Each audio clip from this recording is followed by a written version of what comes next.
Hello friends, आजको ब्लगमा हजुरहरूलाई स्वागत छ।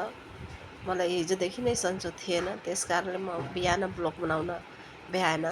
किनकि म 8 बजेतिर उठेर यसो ढाँडाहरू बेसरी नै दुखिरहेको थियो। रोगाखोकी र ज्वरोले गर्दा एकदम ढाँडाहरू दुखिरहेको थियो। आज एकदम पटक्कै इच्छा थिएन बिहान उठ्न, त पनि के गर्ने, एक्लै भएर अब नानी बाबु सानो छन्। त्यही भएर उठेर बिहान यसो 8 बजेतिर उठेर झाडु पोछा लगाएँ। अनि त्यसपछि आएर म फेरि सुतेँ। बाबुलाई भनिदिएँ बाबु राइस कुकरमा भात चढाऊ भनेर सुतेपछि मैले फेरि औषधि खाएर सुतेपछि मैले 3 बजेतिर उठेँ।